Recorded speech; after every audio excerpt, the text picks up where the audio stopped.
नमस्कार, स्वागत है आप सभी का। आप देख रहे हैं इंडिया डेली का डिजिटल प्लेटफॉर्म। मैं हूं आपके साथ नैना यादव। अयोध्या, वाराणसी समेत उत्तर प्रदेश के कई धार्मिक स्थलों का कायाकल्प हो रहा है। कहीं कॉरिडोर बन रहे हैं तो कहीं पर नए और विशाल भवनों का निर्माण कार्य हो रहा है या फिर होने वाला है।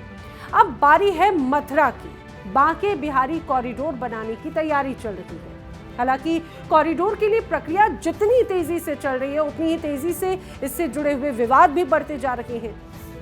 आपको याद होगा, कुछ समय पहले 2022 में तारीख 19 अगस्त थी, जन्माष्टमी का मौका था। पूरा मथुरा वृंदावन श्रद्धालुओं की भीड़ से भरा हुआ था। वृंदावन के बांके बिहारी मंदिर में आसपास की गलियों में 5 लाख लोग मौजूद थे। रात जैसे ही 12 बजी मंगला आरती होने का वक्त था, इसलिए हर कोई इस मंगला आरती को देखना चाहता था, इस अलौकिक अद्भुत दृश्य को देखना चाहता था, उसका साक्षी बनना चाहता था। लेकिन बांके बिहारी मंदिर के आंगन में, जिसकी क्षमता ही 1,500 की है, वहां पर 3,000 से ज्यादा लोग मौजूद थे। जरा समझिए क्या हाल हुआ होगा वहां पे। इस बीच धक्का मुक्की हो गई, एक व्यक्ति इस दौरान बेहोश हो गया और देखते ही देखते वहां पर भगदड़ मच गई। थोड़ी देर के बाद में तो स्थिति पूरी तरह से आउट ऑफ कंट्रोल हो चुकी थी। लेकिन जब स्थिति सामान्य हुई धीरे धीरे, तब जाकर पता चला कि इस भगदड़ में कई लोग प्रभावित हुए हैं। 2 लोगों की मौत हो चुकी है। 40 से ज्यादा लोग गंभीर रूप से घायल हो गए, जिन्हें अस्पताल में भर्ती कराया गया। इस दौरान वहां पर कई आला अफसर भी मौजूद थे। जन्माष्टमी की ये घटना बहुत बड़ी घटना थी।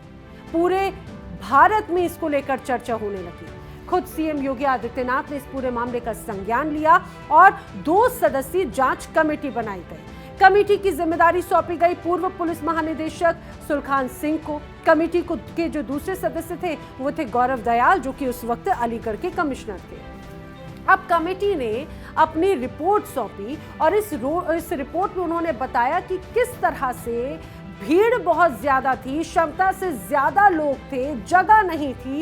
इस वजह से बांके बिहारी मंदिर में इस तरह का ये हादसा हुआ। ये रिपोर्ट पेश की गई। दरअसल मैं आपको बताऊं कि ये कोई पहला ऐसा मौका नहीं है जब यहाँ पर स्थिति आउट ऑफ कंट्रोल हो गई हो या फिर लोग क्षमता से ज्यादा यहाँ पर पहुंचे हो। बांके बिहारी मंदिर विश्व प्रसिद्ध है। दूर दूर से, विदेशों से लोग यहाँ पर आते हैं। खासतौर से अगर बात की जाए वीकेंड्स की या कोई विशेष अवसर की, तो देश भर से लोग बांके बिहारी मंदिर पहुंचते हैं दर्शन करने के लिए। अब जब ये पूरा हादसा हुआ, इसके बाद में यही चर्चा होने लगी कि यहाँ पर भीड़ मैनेजमेंट, क्राउड मैनेजमेंट को लेकर कोई व्यवस्था ही नहीं है। लोग बड़ी संख्या में अंदर आते हैं, उनको व्यवस्थित करने का कोई पैटर्न नहीं है, कोई वहां पर तरीका नहीं होता, वहां पर कोई गेटवे नहीं है कि इस क्राउड मैनेजमेंट को कंट्रोल कर सके। अब जब ये हादसा हुआ जन्माष्टमी पर, हादसे की जो रिपोर्ट पेश की गई, इसमें सीधे सीधे ये बताया गया कि क्षमता से ज्यादा लोग पहुंचे, व्यवस्था नहीं थी और मंदिर की स्थिति की लोकप्रियता को देखते हुए रिपोर्ट पेश करने के बाद में कॉरिडोर बनाने की सिफारिश कर दी गई। जैसे ही सिफारिश की गई, यूपी सरकार ने परिस्थिति को समझते हुए कॉरिडोर को मंजूरी दे दी। जैसे ही कॉरिडोर को मंजूरी मिली, इसके विरोध के सुर भी उठने लगे और विरोध करने वाले सीधे हाईकोर्ट तक पहुंच गए। हाईकोर्ट का दरवाजा खटखटाया। हाईकोर्ट ने नवंबर 2023 में अपने फैसले में कॉरिडोर बनाने को मुहर लगा भी दी। हालांकि विरोध करने वालों में जो प्रमुख आवाज रही वो गोस्वामी परिवारों की है। गोस्वामी परिवार कौन है वो भी आपको मैं बताऊं। दरअसल गोस्वामी समाज बांके बिहारी मंदिर की सेवा पूजा पिछले कई दशकों से करते आ रहे हैं। मंदिर में रिसीवर की तैनाती सिविल जज जूनियर डिवीजन के द्वारा की जाती है। मंदिर परिसर में जिसकी सेवा नियत होती है, जिसकी सेवा तय होती है, उसी का अधिकार एक तरह से दान पुण्य पर होता है। अगर किसी श्रद्धालु ने मंदिर के चढ़ावे की रसीद नहीं कटवाई तो ठाकुर जी की गुल्लक में दान पुण्य का चढ़ावा नहीं जाएगा, वो जाता है सीधे सेवा कर एटीएम के पास में। अब आप समझिए कि अगर आप कभी बांके बिहारी गए हो, आपने दान राशि पेड की हो, आपने कितनी बार पर्ची कटवाई है। अब विरोध की वजह यह भी रही कि गोस्वामी समाज मंदिर को एक तरह से निजी संपत्ति बताता है। भगवान श्री कृष्ण के अनन्य भक्त श्री हरिदास महाराज की भक्ति से प्रसन्न होकर भगवान श्री कृष्ण ने उन्हें साक्षात हरिदास को दर्शन दिए और कहा कि जिस स्वरूप में मैं प्रकट होऊंगा उसी में राधा कृष्ण की मूर्ति प्रकट होगी। इसके बाद विधिवत भूमि से बांके बिहारी जी की मूर्ति प्रकट हुई, जो 150 वर्ष पूर्व मंदिर में स्थापित की गई। इसके साथ ही दिन प्रतिदिन बांके बिहारी मंदिर की मान्यता बढ़ती चली गई।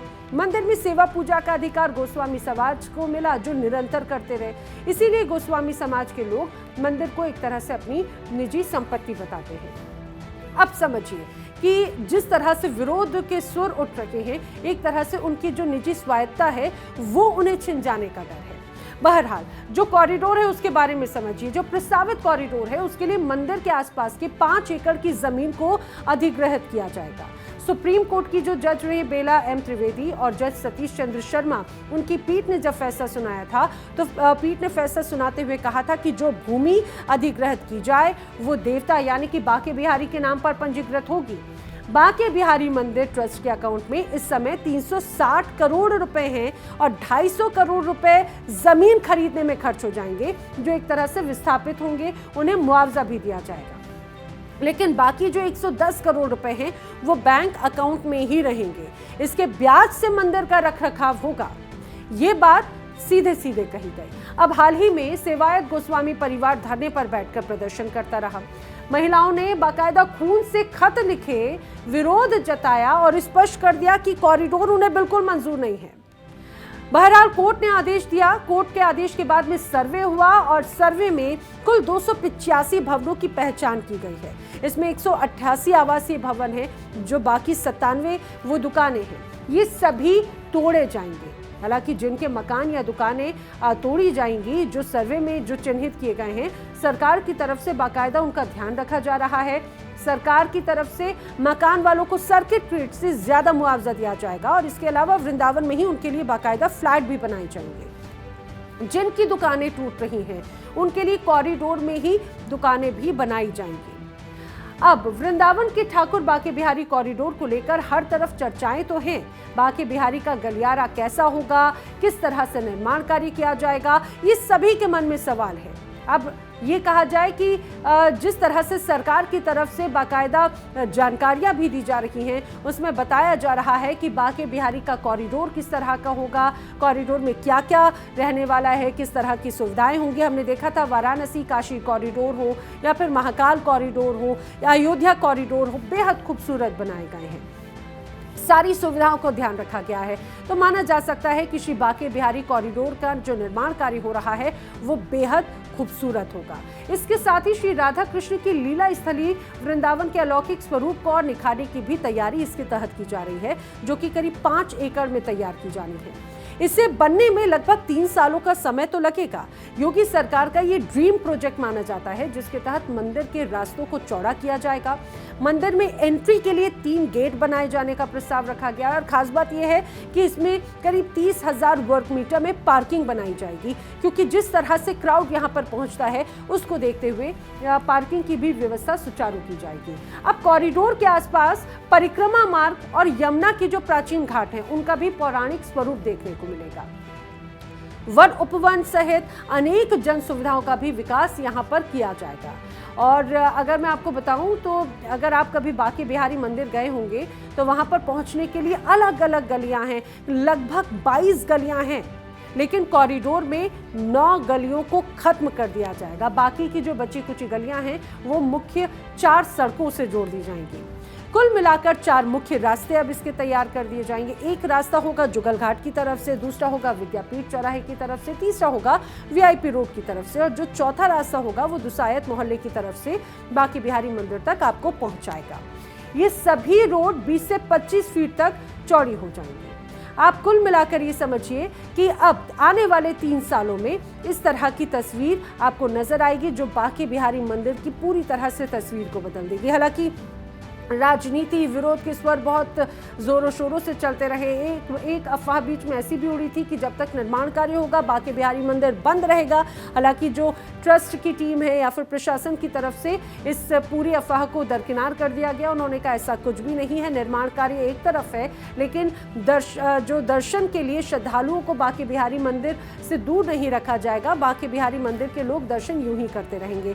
लेकिन ये जरूर कहा जा सकता है कि कॉरिडोर के बाद में लोगों को एक तरह से व्यवस्थाएं या फिर जो भीड़ से राहत ज़रूर मिलेगी, लेकिन वहाँ पर रह रहे लोग या गोस्वामी समाज अभी भी विरोध प्रदर्शन ज़रूर कर रहा है। आखिर उनका ये विरोध किस तरह से आगे रंग लाएगा, ये देखने वाली बात है। तो आपको ये वीडियो कैसा लगा हमें कमेंट सेक्शन में ज़रूर बताएं। वीडियो पसंद आया हो तो लाइक करें, शेयर करें और ऐसे ही तमाम और भी बेहद खास वीडियोस के लिए आप बने रहिए इंडिया डेली के डिजिटल प्लेटफॉर्म के साथ। फिलहाल मुझे दीजिए इजाज़त, नमस्कार।